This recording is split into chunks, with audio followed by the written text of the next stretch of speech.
All right, folks, this week we are trying something as per your requests, and we are calling it our Deep Dive Mondays. It's a weekly series where we take a closer look at a particular case, event, or phenomenon. This week we're talking about the Phoenix Lights, so let's get started, shall we? March 13th, 1997 was a Saturday, and for many residents of Arizona, it started out like any other day. But around 6 p.m., all that would change when they looked up in the sky and saw a massive V-shaped object flying low over the horizon. The object was flanked by smaller craft, and it appeared to be heading directly for Phoenix International Airport. Now, people stopped whatever they were doing. They got in their cars and they headed toward the airport to try to get a better look, and thousands upon thousands of people ended up witnessing this spectacle together. As the mysterious lights passed overhead, they were silent and left no contrails behind. Many witnesses said the main object was roughly the size of the full moon, and the smaller craft looked like individual stars.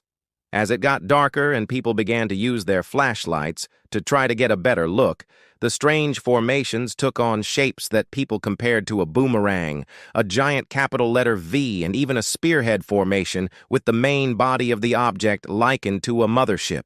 There were multiple sightings of these objects from all across the state and even into neighboring states like California and Utah. Hundreds of photographs and videos were taken and people drove hundreds of miles just to get another look. But the next night, March 14th, the same thing happened. The same formations flew across the Arizona sky, and then again the night after that, March 15th, the same thing happened yet again.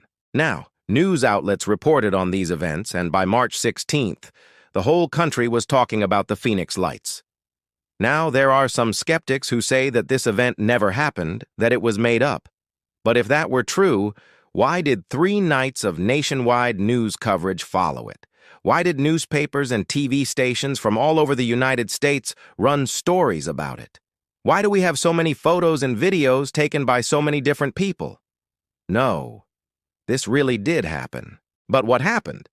Well, there are a lot of theories. Now, one of the first explanations offered was that it was a military drill. But the Air Force quickly denied this. In fact, the Air Force didn't release an official statement denying that they had anything to do with the lights until March 16th, 2 days after the last sighting. And that statement reads, quote, "The Air Force is not conducting any exercises or training operations in the vicinity of Phoenix." Additionally, a spokesman for MacDill Air Force Base in Tampa, Florida, home of Special Air Warfare Command, which conducts low-flying exercises, said, quote, "We do a lot of low-level flying exercises, but not at night, and certainly not in Arizona."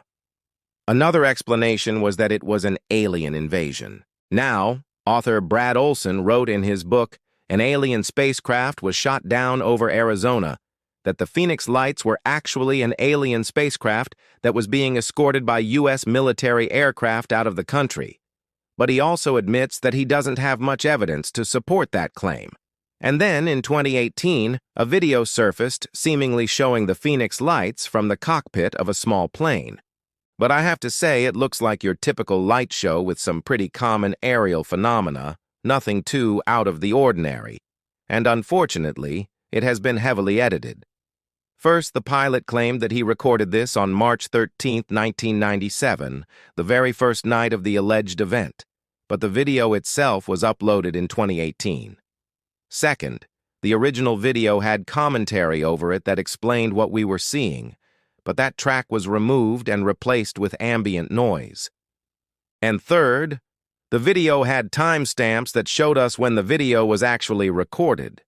Unfortunately, those timestamps were removed and right at the most critical moment of the video.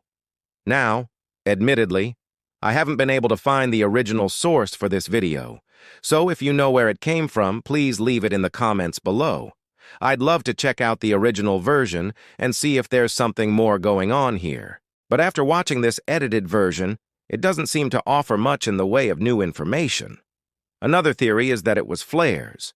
But again, eyewitness accounts say that the objects hovered, which wouldn't make sense if they were flares.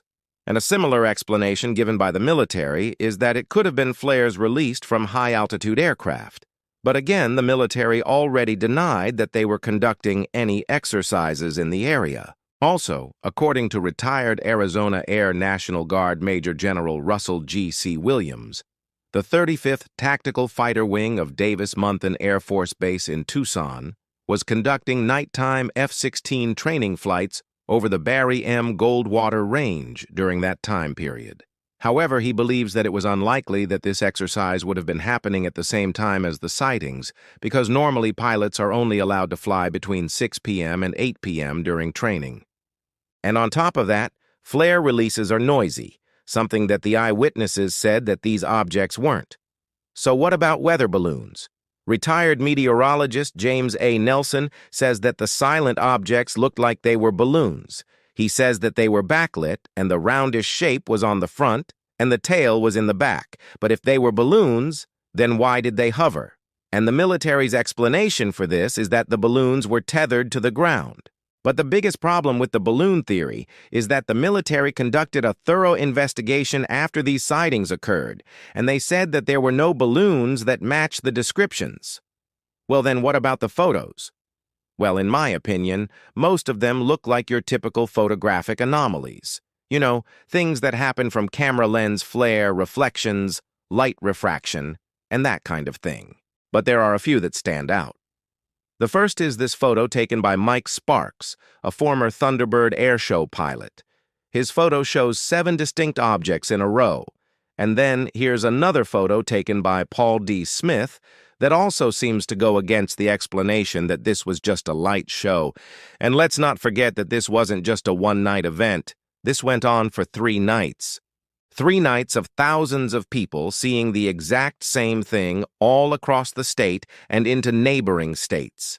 The odds of that happening 3 nights in a row are astronomical, especially if we're talking about something as localized as a flare or a weather balloon.